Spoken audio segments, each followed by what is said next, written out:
ต่อจากนี้ไปเป็นรายการพุทธานุภาพ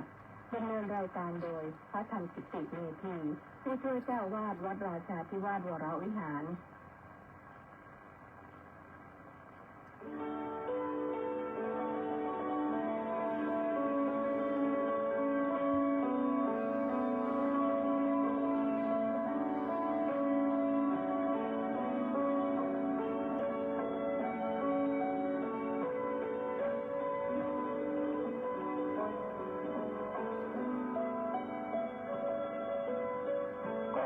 เชิญชวน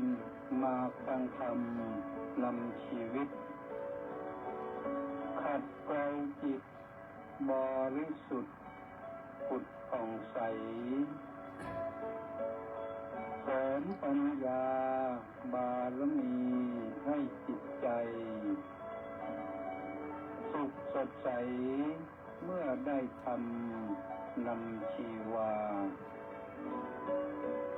รายการพุทธานุภาพจัดสรรให้คำบรรยายจากคำพีมีคุณค่าไม่ต้องค้นไม่ต้องอ่านให้เมื่อยตาได้เวลาพร้อมเชิญเปิดรับฟังฟังธรรมจบแล้วสงบจิตสักครู่สำรวจดูจิตของตนก่อนทุกครั้งจิตว่างแล้วจับหลับได้ทรงพลังสุขสมหวังพ้วนทุกท่านนิรันดร์เกิน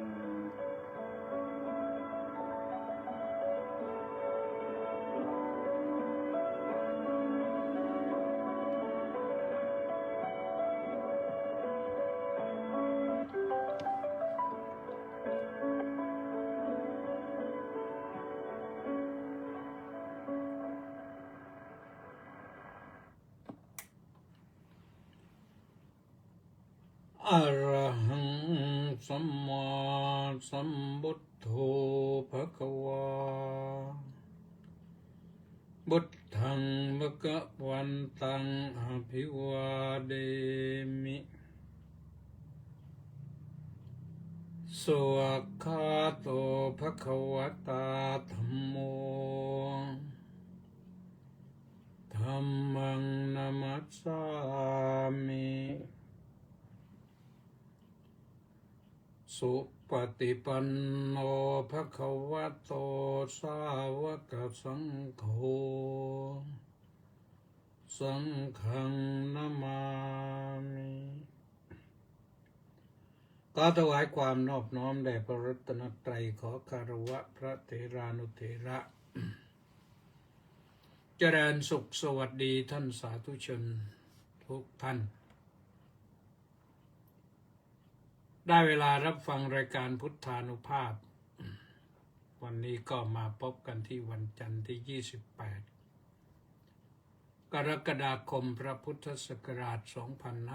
2568ขึ้น3ค่ำเดือน9เป็นวันเฉลิมพระชนมพรรษาในพระบาทสมเด็จพระวชิรเกล้าเจ้าอยู่หัวถือว่าเป็นวันดีเป็นวันมงคลคาดหวังว่าทุกท่านนั้นคงจะได้ตั้งจิตอธิษฐานร่วมบุญร่วมกุศลถวายเป็นพระราชกุศลแด่พระองค์ท่านให้ทรงเจริญพระชนมายุยิ่งยืนนานทรงพระเกษมสำราญปราศจากโรคาพาธภัยพิบัติอุปัตถวันตรายทั้งปวง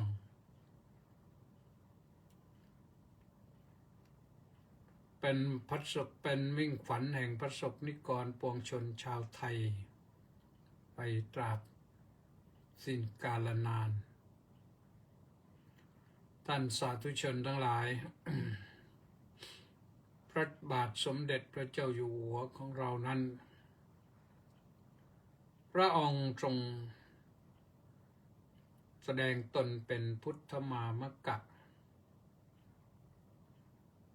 เป็นองค์อัครพุทธศาสนูปถัมภก ซึ่งมีงานมากมายที่เราเห็นได้อยู่อุปถัมภ์พระต้องในเรื่องของทุนการศึกษาการที่ทรงยกย่องเชิดชู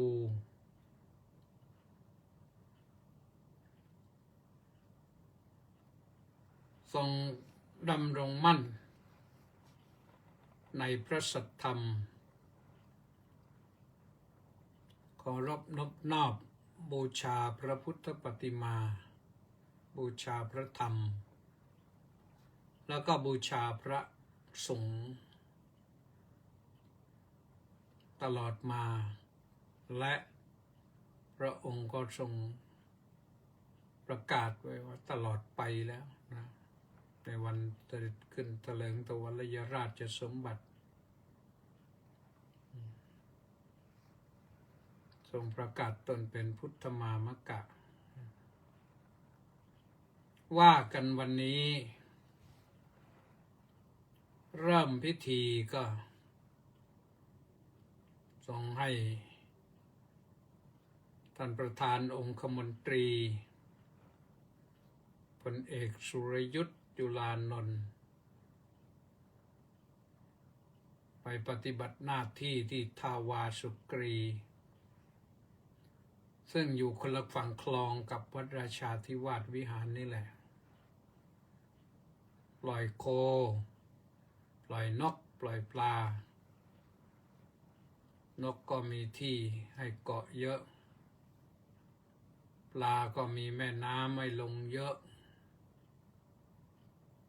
ปลาก็คงจะสบายไปทราบข่าวว่ากรมประมงก็จัดเตรียมสัตว์น้ำไว้นอกจากที่ทูลเกล้าถวายให้ทรงบำเพ็ญพระราชกุศลปล่อยปลาแล้วก็ยังกรมประมงก็ยังทำทูลเกล้าถวายส่งไปยังจังหวัดต่างๆรวมแล้วก็16 ล้านตัว16 ล้านเศษด้วยนะนั่นคือเรื่องของกิจกรรมแรกพอกิจกรรมที่สองก็ส่งมอบให้ท่านพลากรสุวรรณรัตน์ไปมอบของแก่ผู้ประสบทุกข์ภัยน้ำและลมที่จังหวัดเชียงรายก็แผ่พระเมตตาบารมีไปทั่วนะทางฝ่ายทหารบกทหารเรือทหารอากาศวันนี้ในกรุงเทพนี่ก็ทั้ง3 เหล่าทัพก็ยิงสลุด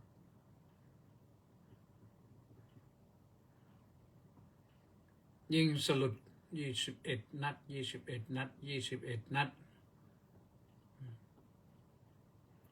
สลุดนั้นก็คือยิงเหมือนยิงปืนนั่นแหละแต่ปืนไม่มีกระสุนจากทหารบกก็ไปถึงทหารเรือจากทหารเรือก็ไปถึงทหารอากาศเป็นการยิงเฉลิมฉลองซึ่งการยิงสลุดนี่ก็เกิดมีขึ้นครั้งแรกในประเทศไทยเราเนี่ยสมัยสมเด็จพระนารายณ์มหาราชนนกรุงศรีอยุธยานน วันนี้ก็เสียงดังบึ้มบึ้มบึ้มก็เป็นการปลุกให้ตื่นกันนะปลุกให้ตื่นว่าวันนี้เป็นวันสำคัญแล้วไม่ควรจะหลับไหลอยู่ในส่วนอื่นๆก็มีทรงพระกรุณาโปรดให้ประสบนิกร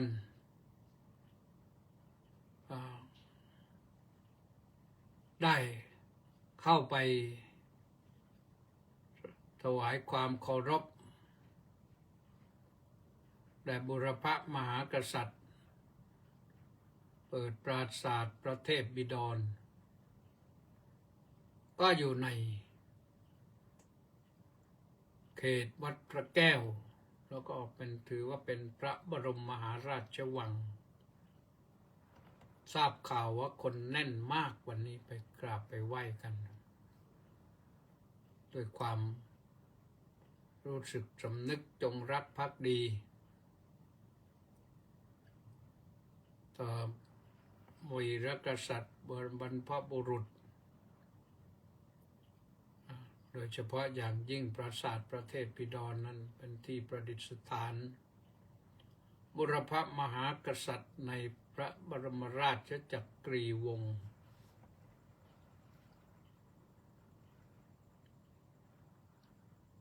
พระบรมราชจักรีวงศ์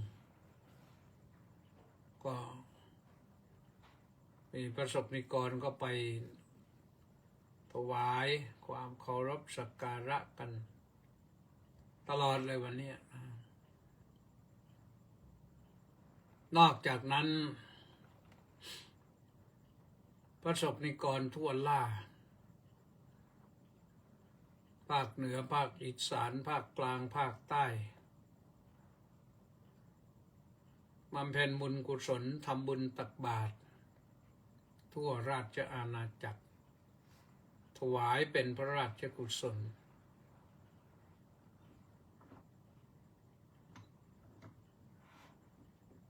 ก็มีกันไปทั่วนะวันนี้ทุกจังหวัดแหละมีไปทั่วอันนี้ก็ทำถวายเป็นพระราชกุศล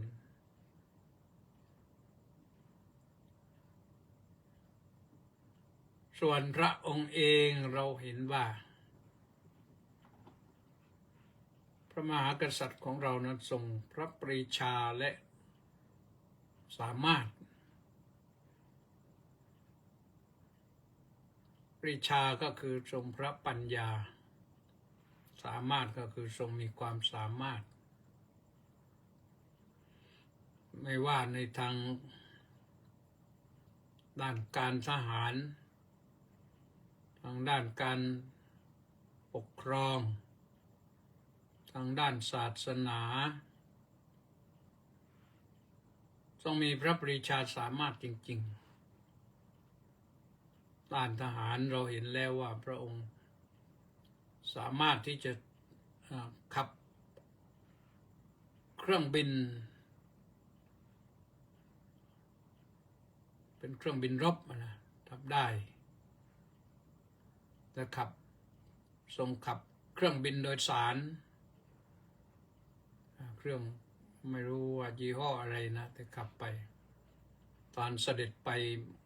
ประเทศปูตานนะทรงขับด้วยพระองค์เองนักบินมือสองคือสมเด็จพระบรมราชินีเขาบอกว่าสนามบินปูตานนี่ขึ้นลงยากมากแต่พระองค์ก็เสด็จไปได้เรียบร้อยเสด็จกลับมาเรียบร้อยแสดงผ่านความยากอย่างนั้นทุกคนก็เชื่อเหลือเกินว่าตั้งจิตอธิษฐานแล้วให้พระองค์เสด็จไปเสด็จกลับโดยสวัสดิภาพปลอดภัย หวังไว้อย่างนั้น ในด้านการบ้านการเมืองพระองค์ก็มีความเข้าพระทัยมีพระบรมราโชวาทแต่ละครั้งประทับใจกินใจให้โอวาทเด็กวันเด็กก็มีความชัดเจนนะให้เด็กรู้จักคุณค่าของเวลาทำอะไรนี่พระบรมราโชวาทให้แก่คนกลุ่มนั้นๆก็ชัดเจน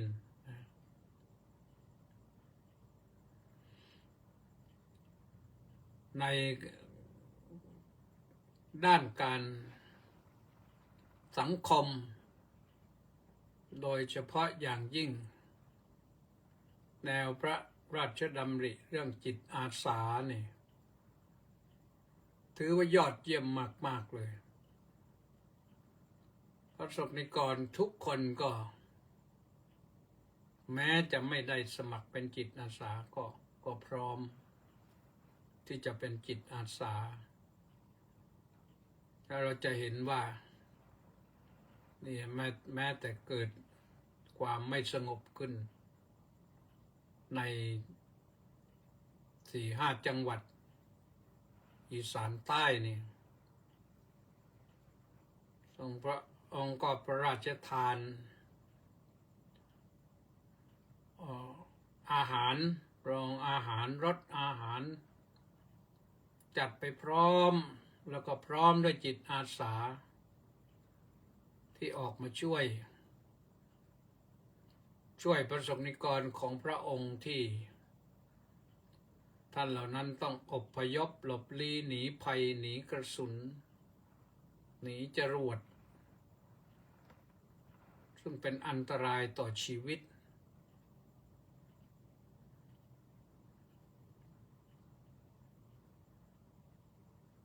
ราชทานไปทุกจังหวัดด้วยสนับสนุนกองเรียกว่ากองอะไรกองทัพหลังช่วยเหลือผู้ตกทุกข์ได้ยากยามวิกฤตคนเหล่านั้นก็ไม่อยากจะวิกฤตหรอกแต่มันเจอเข้าก็น่าเห็นใจนะทุกท่านทุกคนนะที่ได้ยินข่าววันนี้ว่าทางรองนายกรัฐมนตรีปฏิบัติหน้าที่แทนนายกรัฐมนตรีไปเจรจากันแล้วกับเขมรกับนายกรัฐมนตรีเขมรที่ประเทศมาเลเซียเป็นประธานอาเซียนณที่นั้นก็มีผู้แทนของอเมริกาแล้วก็จีนไปสังเกตการอยู่ด้วยก็เจรจากันประมาณ2 ชั่วโมงครึ่งเขาว่าอย่างนั้นได้ข้อสรุปว่าคืนนี้24 นาฬิกาจะหมดเสียงปืนยิงกันถ้าพูดจริงก็อนุโมทนาสาธุนะแต่ช่วงนี้ก็ไม่ต้องแล้วเพราะไหนๆก็จะหยุดแล้วจะไปสร้างเวรสร้างกรรมกันทำไมถึงเวลานั้นก็เรียกว่าเก็บอาวุธกลับบ้านก็เสียชีวิตกันไปฝ่ายละหลายท่านนะโดนลูกหลงบ้างโดนลูกจริงบ้างเราก็ไม่รู้ว่าเท่าไหร่ทางโน้นเขาก็คงไม่ประกาศไม่บอกของเราที่บอกไปแล้วนั่นเป็นเรื่องเข้าใจว่าจริงทั้งนั้นนะทหารก็หลายนายชาวบ้านก็หลายรายจบจะได้ก็ดีสงครามมันไม่ทำให้อะไรดีขึ้นเลยงบประมาณที่จะต้องใช้ก็เยอะแยะ จะเอางบประมาณไปพัฒนาคนพัฒนาชาติบ้านเมืองดีกว่าก็อนุโมทนาสาธุนะ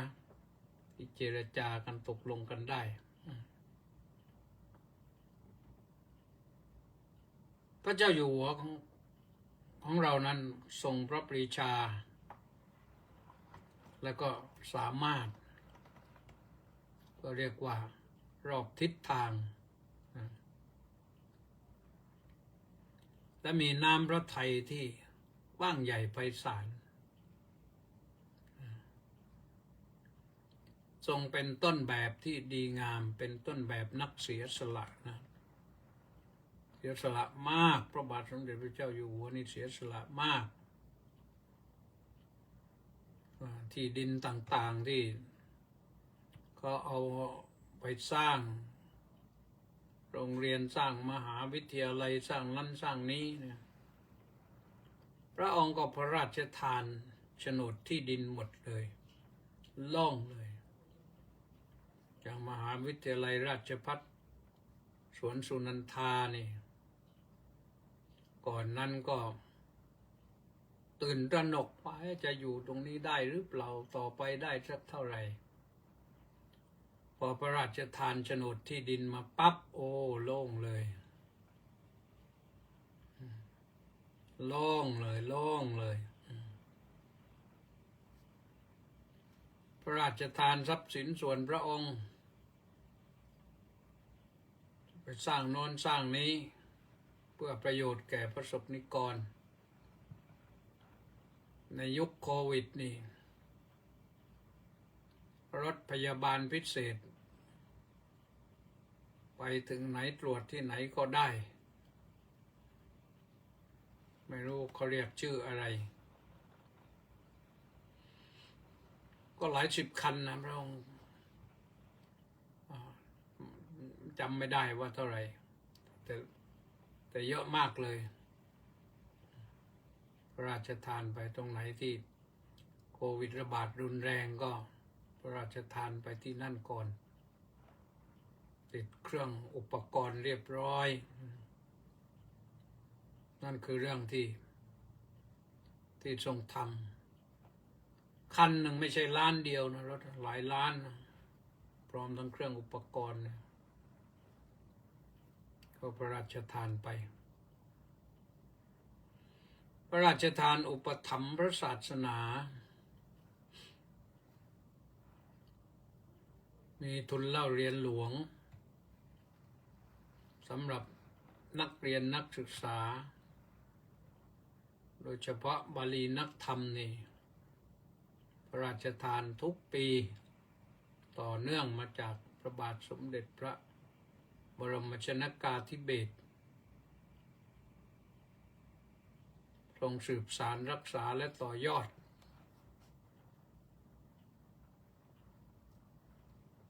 แนวพระราชดำริต่อยอดมานอกจากนั้นการฝึกอบรมพระธรรมทูตอะไรพระนักเทศก็พระราชทานทุนในการดำเนินการฝึกอบรมต้องสร้างคนให้มีคุณภาพก็พระองค์ทรงประกาศเป็นพุทธมามกะนั้นส่วนพระองค์นะเป็นพุทธมามกะนั้นส่วนพระองค์คือบอกให้ชาวโลกว่าพระองค์เป็นชาวพุทธผู้นับถือพระพุทธเจ้าก็ไม่ต้องสงสัยไม่ต้องมีใครมาสงสัยอีกว่าพระองค์นับถือศาสนาอะไรประกาศชัดเจนแล้วพอเป็นพุทธก็หน้าที่องค์พระประมุขก็คืออุปถัมภ์พระองค์ไม่ได้อุปถัมภ์เฉพาะศาสนาพุทธนะ ศาสนาอิสลาม ศาสนาพราหมณ์ฮินดู ศาสนาซิกข์ศาสนาคริสต์ศาสนาใดๆก็ตามที่มีปวงชนชาวไทยนับถือกันอยู่ พระองค์ก็ทรงอุปถัมภ์ตามฐานะนี่คือสิ่งที่พระองค์ทรงทำที่เห็นง่ายๆที่จริงทรงทำมากกว่านี้เยอะเลยในพระราชพิธีต่างๆเลยมากมาย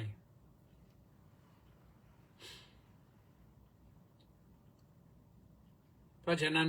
ปวงชนชาวไทยจึงพร้อมใจกันจัดกิจกรรมบำเพ็ญกุศลถวายให้พระองค์ทรงพระเจริญพระชนมายุยิ่งยืนนานวัดราชาธิวาสวิหารของเราถามว่าทำไหมทำนะวัดราชาธิวาสวิหารของเราก็ทำยังไงก็วันนี้ช่วงเย็นทำวัดเย็นเสร็จแล้วก็พร้อมกันพระพร้อมกันเตรียมสวดพระพุทธมนต์โดยมีตั้งชุมนุมเทวดาเรียบร้อยวันนี้เป็นหน้าที่ของท่านเจ้าคุณศรีวินัยโสพลชุมนุมเทวดาอาตมาภาพก็ได้รับเมตตาจากหลวงปู่ให้นำสวดท่านเจ้าคุณกิตติบรประสาทก็เป็นคนรับก็เรียกว่าเราหันธรรมยังท่านก็รับนะถามว่าสวดอะไรบ้างก็สวดบทสำคัญนะรวมเวลาแล้วก็ชั่วโมงหนึ่งสวดชั่วโมงนิดแต่เมื่อ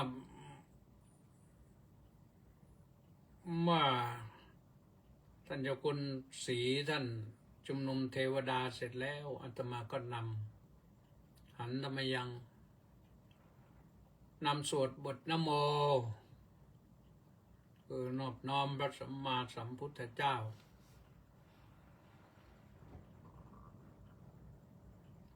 แล้วก็นำสวดสรณคมประกาศตัวน้อมรำลึกนึกถึงเคารพบูชาพระสัมมาสัมพุทธเจ้าพระธรรมและพระสงฆ์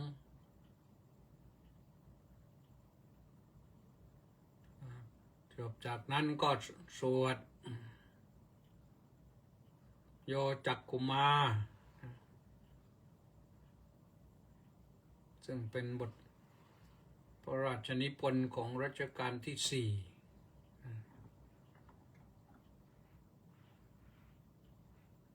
แล้วก็สวดสัจฉิกิริยะคาถาแล้วก็สวดนะโม8 บทนะโมการัตถกะคาถา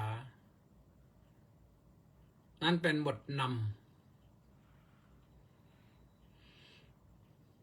นะโม8 บทก็คือก็เรื่องของการนอบน้อมพระพุทธเจ้าพระธรรมพระสงฆ์อะไรนอบน้อมพระรัตนตรัยต่อจากนั้นท่านเจ้าคุณศรีวินัยโสพลก็ขัดตำนานธรรมจักรกับปวัตตนสูตรสวดธรรมจักรเป็นบทสวดเพื่อ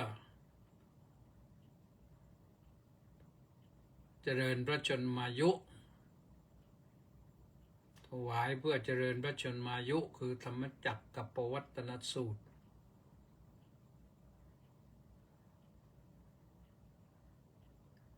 สวดสวดมคตนะก็ท่านเจ้าคุณศรีก็ขัดตำนานตำนองเรียบร้อยอนุตตรังอภิสัมโบธิงสัมบุชิตวาสทากโต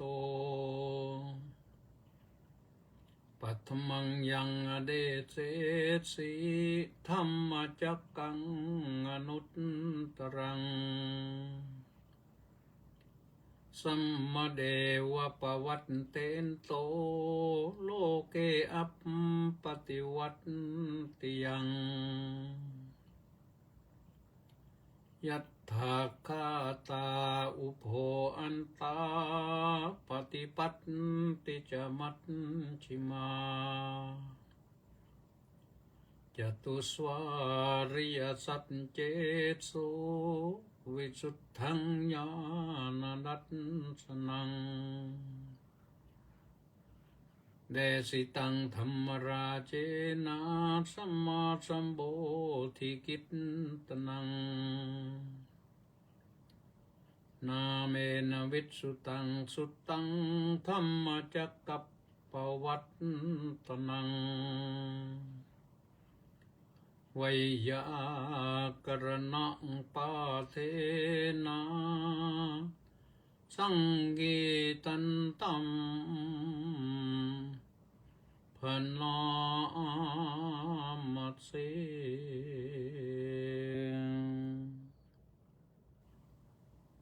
เราก็นำมาทีนี้เอวัมเมสุตังขึ้นตัวนั้นแล้วก็พระสวดพร้อมกันฟังแล้วพระโยมสวดธรรมจักรนี่ฟังพระสวดพร้อมกันดังกระหึ่มโบสถ์นะโยมไปถามญาติโยมก็ได้ญาติโยมที่ไปนั่งฟังด้วยนะนั่งฟังด้วยสวดด้วยนี่ฟังและกระหึ่มนะเพราะฉะนั้นก็สวดธรรมจักรเป็นพระปฐมเทศนาของพระสัมมาสัมพุทธเจ้าวันที่พระพุทธองค์ทรงแสดงธรรมจักรแก่ปัญจวัคคีย์นั้นเสียงธรรมกึกก้องกัมปนาตไปถึงพรหมเทวดารุกขเทวดาไปถึงชั้นจาตุมมหาราชดาวดึงยามาดุสิตดิมมานรดีปรนิมมิตวสวัสดีเสียงกึกก้องไปถึงพรหมโลกตั้งแต่พรหมปาริสัชชาพรหมปุโรหิตามหาพรหมาไปยกเว้นพวกอสัญญีสัตว์ที่คงจะไม่ได้ยินเพราะท่านเหล่านั้นท่านไม่มีอวัยวะที่จะได้ยินแล้ว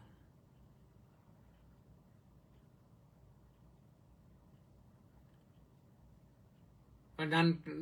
เรื่องวันนี้นี่เราสวดถวายพระพรถวายพระพรแล้วก็สำคัญก็คือธรรมจักรนั้นบทสรุปก็คือเกิดพระอริยสงฆ์ขึ้นเรียกว่าท่านได้ดวงตาเห็นธรรมเกิดดวงตาปัญญาขึ้นทำให้โลกได้มีพระรัตนตรัยครบแล้วก็มีสิ่งที่เป็นสัจจะในธรรมจักรกับปวัตตนสูตรนั้นก็มีเรื่องของทางสายกลางเรื่องของอริยสัจหลักธรรมนะอยู่สองข้อนี้หลักอริยสัจนะสัจจะอันประเสริฐ4ประการแต่จะเพิ่มเข้าไปอีกก็ว่าหลักอริยมรรคมีองค์8ซึ่งก็อยู่ในอริยสัจนั่นแหละท้ายอริยสัจก็คือเรื่องของมรรค นะ เพราะฉะนั้นเรื่องนี้ก็สวดเพื่อให้เจริญกายเจริญใจเจริญตารวมเรียกว่าทางสายกลางสู่ความพ้นทุกข์มัชฌิมาปฏิปทาก็เรียกอริยมรรคมีองค์8ก็เรียกเรียกอะไรก็แล้วแต่ว่าให้มีธรรมะ8ประการนี้อยู่และในทางปฏิบัตินั้นก็ต้องปฏิบัติให้มันให้ได้ตามนี้ถือว่าไปตามทางสายกลาง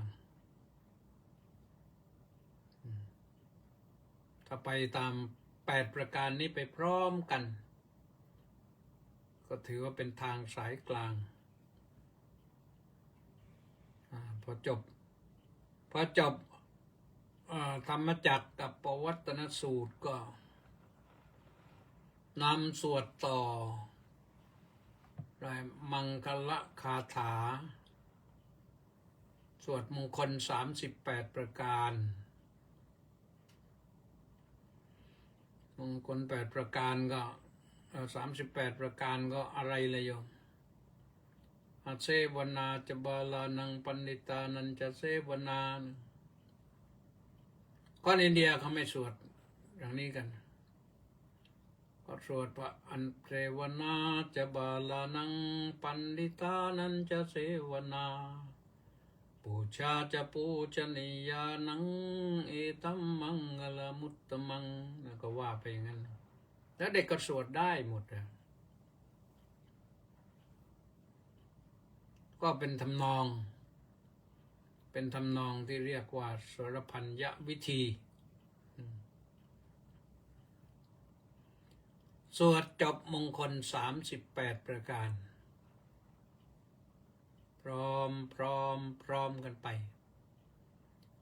จบมงคล38ก็สวดรัตนปริตจะสวด6คาถาเรียกว่าชะรัตนปริต6คาถาก็สวดเป็นมงคลทั่วไปนะก็มักจะใช้6คาถาไม่สวดทั้งหมดถ้าสวดทั้งหมดนี่เวลามันไม่พอเดี๋ยวนี้วันนี้ก็เหมือนกันถ้าสวดทั้งหมดนี่โอ้ย2 ทุ่มก็ไม่จบก็เลยสวดแค่นั้นแล้วก็สวดเทวตาอุโยสวดอีกบทหนึ่งสินะบทสวดบทถวายพระพรโดยตรงที่คณะสงฆ์แต่งขึ้นถวายในโอกาสพิเศษคณะสงฆ์แต่งขึ้นก็คงจะเป็นถ้าไม่ต้องคงจะนะมหาเถรสมาคมรับรองให้สวดบทนี้ก็สวดกันไปจนจบเรียบร้อยแล้วก็ถึงเวลาทุ่ม 1พอดีจาก6 โมงไปถึงทุ่ม 1พอดีก็เลยเห็นว่าพอสมควรแก่เวลาแล้วมันติดข้างหน้าเนี่ยเวลามันไปคาบเกี่ยวกับการแสดงพระธรรมเทศนาที่ศาลาการประเรียนก็เลยต้องจบไว้ตรงนั้นจบไว้ตรงนั้นด้วยความสวัสดีเทวตาอุโยชนะคาถาส่งเทวดาแล้วก็กรวดน้ำแผ่เมตตาตั้งความปรารถนาให้พระองค์ทรงเจริญพระชนมายุยิ่งยืนนานก็จบลงตรงนั้นออกมาแล้วฝ่ายที่มีธุระก็กลับไปธุระที่กุฏิ ไม่มีธุระก็ขึ้นศาลาการประเรียนฟังเทศน์ต่อฟังเทศน์เสร็จแล้วก็เจริญภาวนาต่อ2 ทุ่มจบเรียบร้อยในกิจกรรมวัดอาตมาภาพเองไม่ได้ขึ้นศาลาวันนี้นั่งไม่ค่อยคล่องนั่งได้แต่ไม่ใช่แต่ว่ามันไม่ค่อยคล่องมันปวดปลีแข้งไม่รู้มันเกิดอะไรขึ้นก็เลยคิดว่าจะพักสักหน่อยหนึ่งให้พอเข้าที่เข้าทางค่อยว่ากันไปใหม่ท่านสาธุชนทั้งหลายก็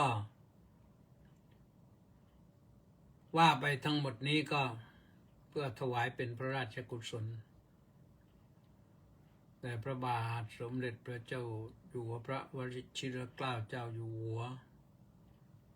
ผู้ทรงพระคุณอันประเสริฐนะท่านสาธุชนก็คงจะ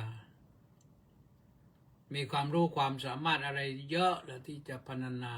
เพราะว่าพระองค์ทรงมีพระราชภารกิจเยอะมากแต่ละท่านแต่ละคนก็มีประสบการณ์ห่างบ้างใกล้ชิดบ้างก็รวมกันแล้วก็คือเป็นประมวลเป็นความดีถวายไว้ในพระองค์ขณะนี้ก็เวลา 21:47 นาทีก็ไปแล้วขณะนี้ท่านก็กำลังรับฟังรายการพุทธานุภาพนะซึ่งออกอากาศทางจากวัดราชาธิวาสวิหารโดยพระธรรมกิติเมธีออกอากาศผ่านทางสถานีวิทยุกองพลที่ 1รักษาพระองค์คลื่น AM 1,350 กิโลเฮิรตซ์วิทยุเสียงธรรมจากชาวพุทธวัดอาทัยนเรศนครปฐม FM 88.25 เมกะเฮิรตซ์วิทยุพระพุทธศาสนาและสังคมจังหวัดนครศรีธรรมราชจังหวัดสุพรรณบุรีจังหวัดเชียงใหม่นครศรีธรรมราชก็ 103.25 เมกะเฮิรตซ์ FM สุพรรณบุรีก็ FM 100 เมกะเฮิรตซ์หนองคายก็102และ 104.5 เมกะเฮิรตซ์ FM แต่ที่ได้ดูภาพด้วยก็คือดูถ่ายทอดสดทาง Facebook ที่กิตติเมธีซึ่งไปได้ทั่วโลกเพราะฉะนั้นวันนี้ต้องขออนุโมทนากับเฉลิมและ FC อีก728 คนออนไลน์เข้ามาเข้าใจว่ายังติดตามรับฟังรับชมกันอยู่ที่เข้าใจว่าเพราะว่าเห็นเข้ามาตั้งแต่ต้นก็จะอ่านรายชื่อใครมาบ้างก็มีหลายอยู่นะเริ่มที่พระครูสุนทรศรีละคุณวัดหัวเกาะรุ่งปากพนังสาธุครับสมศรีลักษณะวิราชสาธุมณีแสงจันทร์น้อมกราบนมัสการสาธุสาธุสาธุเจ้าค่ะสมศรีก็น้อมกราบนมัสการสาธุสาธุสาธุเจ้าค่ะแปะนันทิการก็บอกว่าน้อมกราบนมัสการสาธุสาธุสาธุเจ้าค่ะ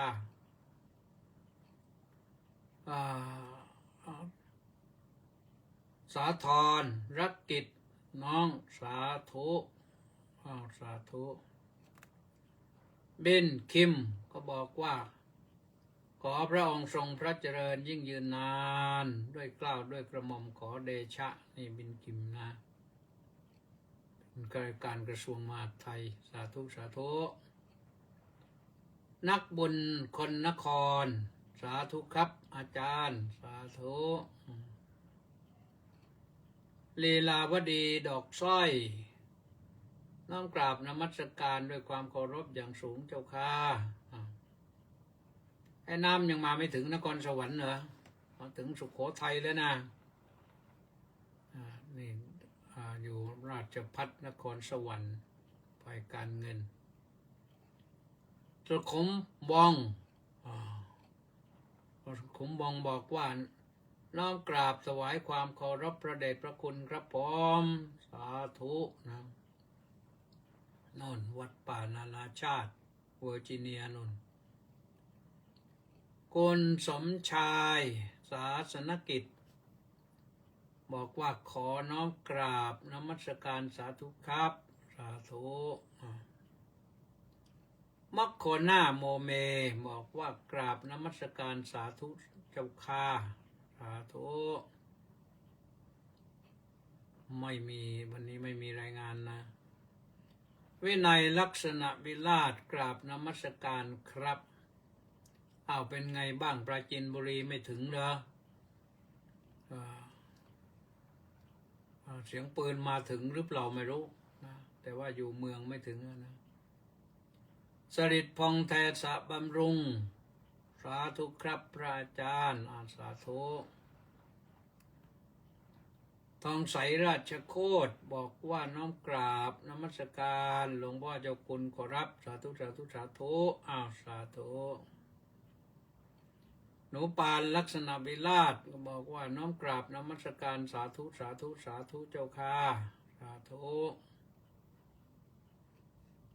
ครบแล้วเจโสนี่ก็นครสวรรค์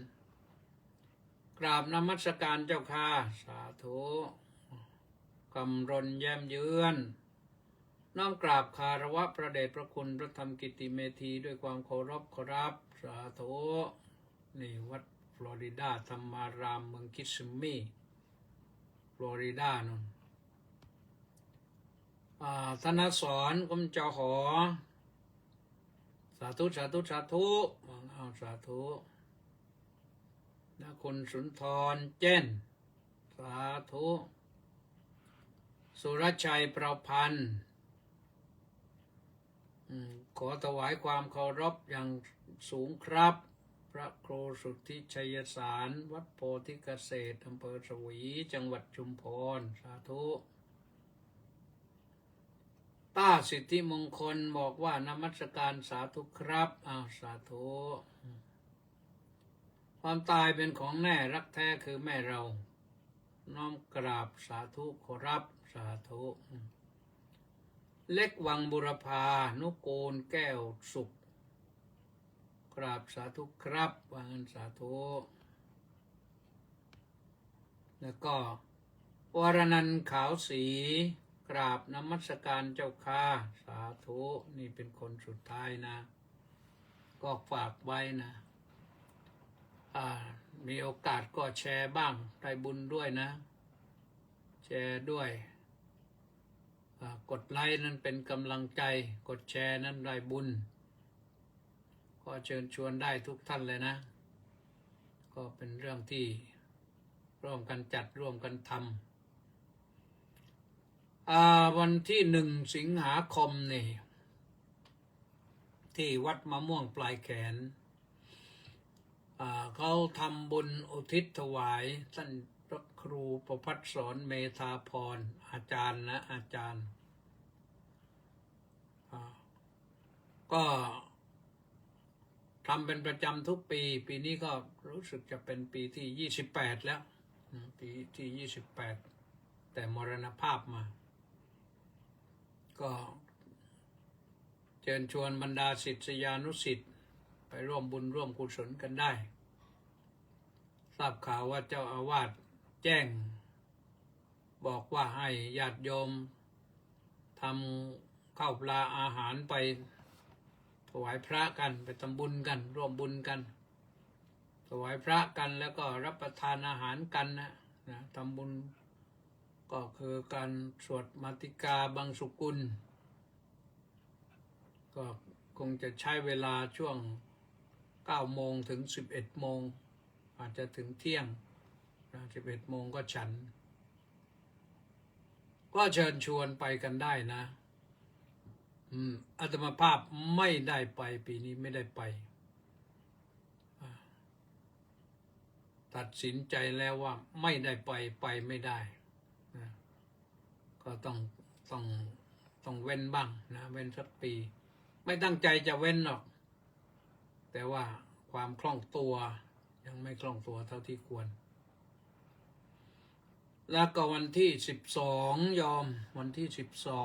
12ที่วัดศรีทวีเขามีทอดผ้าป่า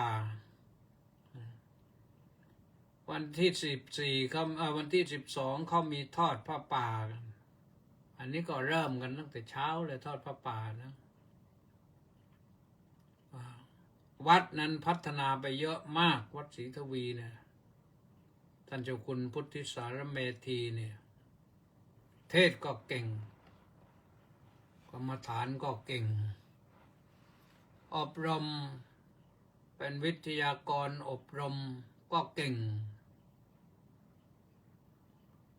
ก็ท่านก็มุ่งมั่นตั้งใจทำงานพระศาสนาตั้งสถานีวิทยุขึ้นมาก็แบกรับภาระวิทยุนะมันกินเหมือนคนนะโยมมันกินน้ำกินไฟนี่มันจะกินเยอะแล้วมันต้องนอนห้องแอร์ด้วยคนนอนห้องธรรมดาวิทยุนอนห้องแอร์คือเครื่องส่งนี่ถ้าไม่ได้แอร์มันอยู่ไม่ได้มันทำงานไม่ได้เพราะฉะนั้นต้องอยู่กับห้องแอร์ตลอดพอห้องแอร์ตลอดผมก็ต้องเปิดไฟตลอดแล้วเครื่องส่งมันกินไฟสูงนะเพราะกำลังมันสูงไม่ใช่มันง่ายๆเพราะฉะนั้นท่านก็ต้องแบกรับภาระญาติโยมก็ไปช่วยกันแล้วกันนะ